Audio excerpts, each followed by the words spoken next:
17 কোটি মুসলমান এই দেশে, 96% মুসলমান এই দেশে।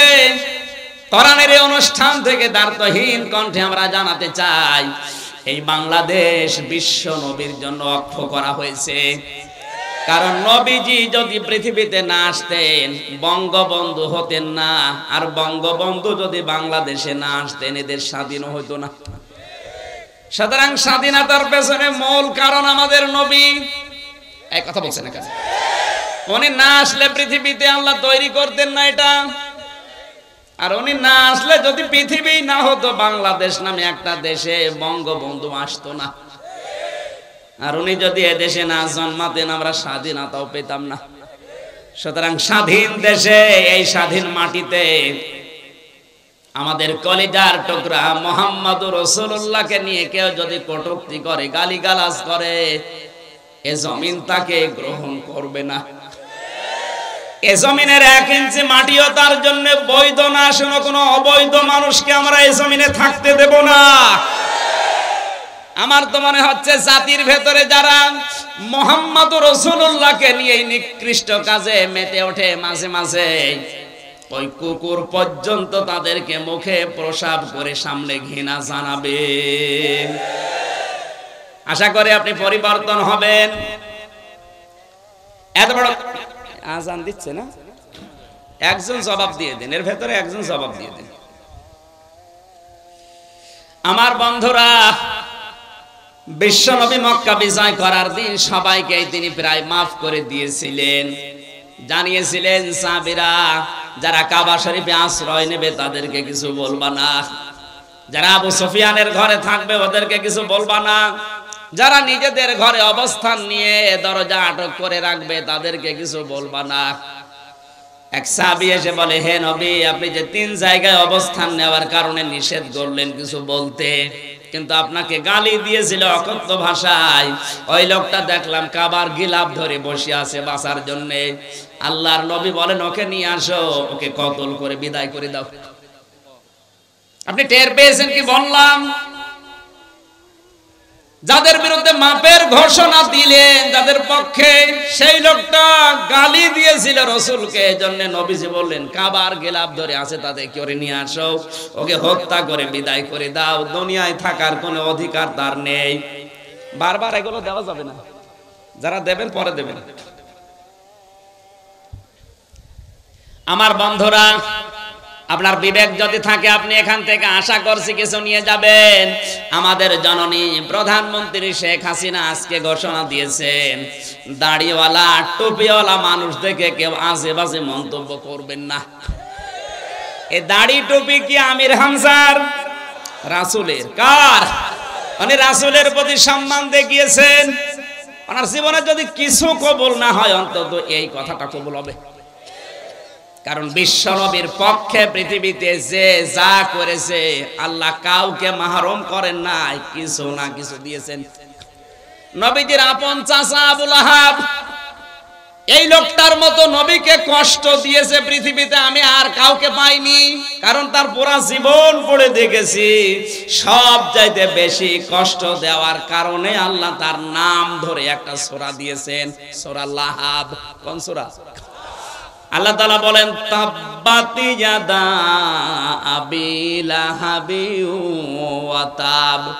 শব্দের দিকে খেয়াল করেন, তাব্বাত ইয়াদা নেছিল 2 বছরের কারণে নুনটা পড়ে গেছে। আল্লাহ তাআলা বলেন, তাব্বাত ইয়াদা, ধ্বংস হয়ে যাক আবু লাহাবের 2 হাত, এবং সে নিজে, এবং সে ধ্বংস হয়েছে।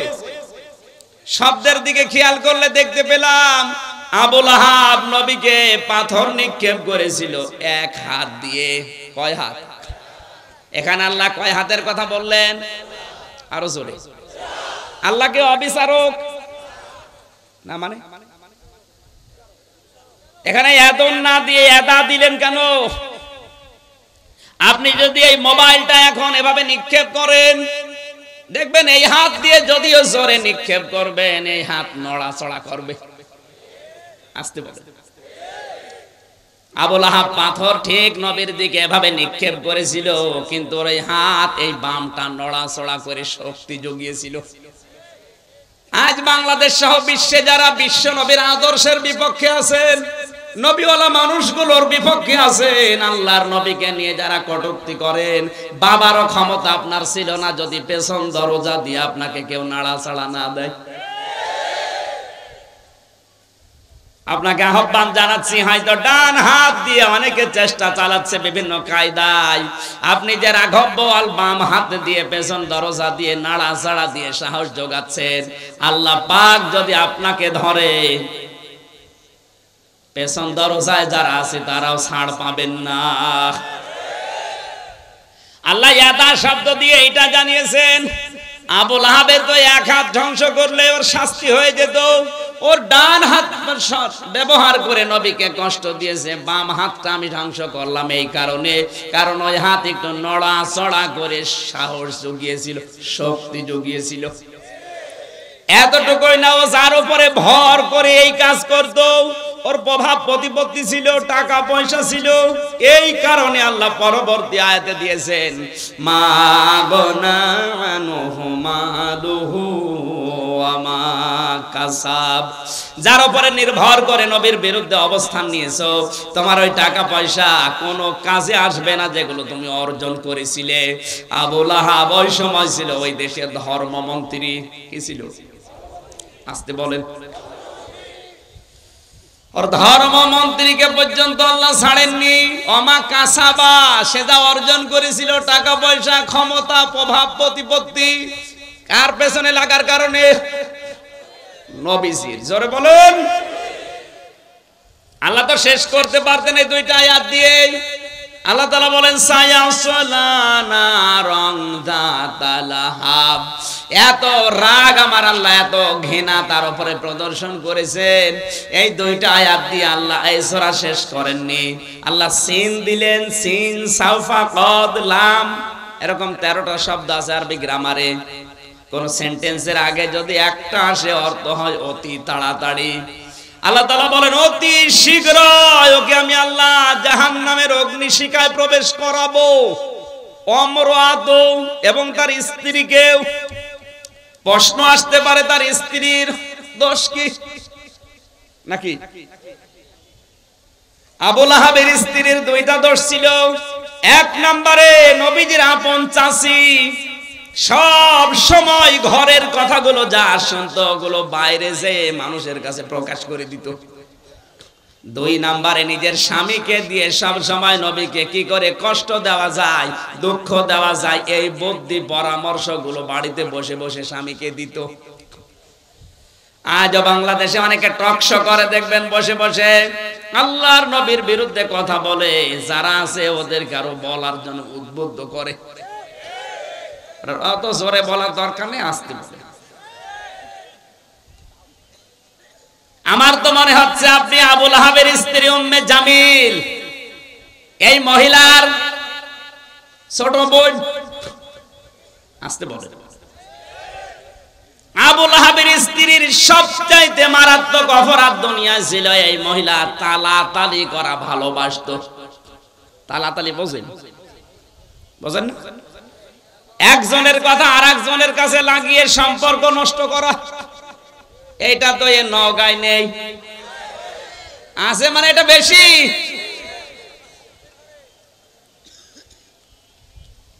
আব্দুল গাফফার ভাইয়ের সাথে অনেকের হয়তো মিল নেই, খোঁজ খবর নিয়ে দেখবেন, কাছে যে দেখবেন বিষয়টা কিছু না, শুধু তালাতালির কারণে সম্পর্ক দূরত্ব হয়ে গেছে।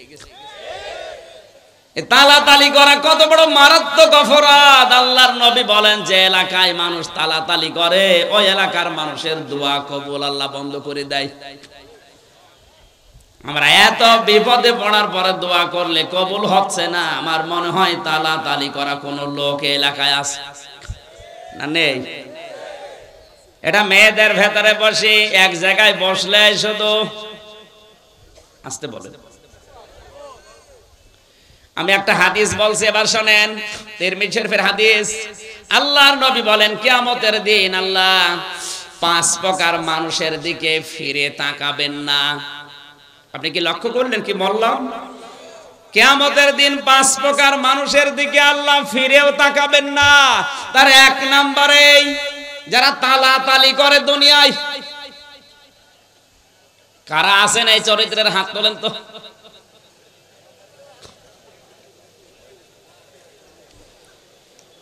এই খেয়াল করেন, মুসা আলাইহিস সালামের জামানায় অনেকদিন বৃষ্টি বন্ধ ছিল। হযরতে মুসা উম্মতগুলোকে নিয়ে চাটিয়াল ময়দানে গেলেন। নামাজ পড়ার পরে দোয়া করলেন, আল্লাহ তুমি আমাদেরকে বৃষ্টি দাও। তিনবার মোনাজাত করার পরে বৃষ্টি হয় না। মুসা নবী রাগী নবী ছিলেন, তিনি রেগে গেলেন। ডাক দিয়ে বলে, রব্বুল আলামিন, এগুলো নয় আমার উম্মত, আমার মায়া লাগে, কিন্তু তোমার তো বান্দা, তোমার মায়া লাগে না। আল্লাহ তাআলা বলেন, মুসা মায়া লাগে তো বৃষ্টি দাও না কেন? দেব না। তোমার বান্দা মায়া লাগে, তুমি নিজে বললে, তারপরও বৃষ্টি দেবা না মানে? বলছে দেব না, দেওয়াই লাগবে। আল্লাহ তাআলা বলেন, মুসা বৃষ্টি আমি দিতে পারি কিন্তু দেব না, কারণ যাদেরকে নিয়ে দোয়া করলে ওর ভেতরে নামিমা তালাতালি করা একজন মানুষ আছে, ওরে যতক্ষণ বের করে না দিবা ততক্ষণ দোয়া কবুল হবে না। হযরতে মুসা ডাক দিয়ে বলে, রব্বুল আলামিন, তুমি শুধু ওই লোকটার নাম বলো, দেখো কি করে ওর ঘাট ধরে বের করে দেব। আল্লাহ তাআলা বলেন, না, আমি নিজেই নাম ধরে গীবত করতে নিষেধ করি, আর আজকে আমি নিজে নাম ধরে গীবত করব, হবে না।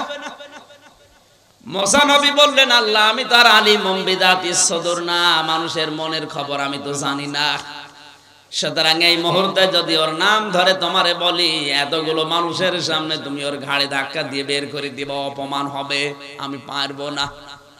হযরতে মুসা বলে, আল্লাহ আমি তো জানি না মানুষের মনের খবর, আমি টের পাবো কি করে?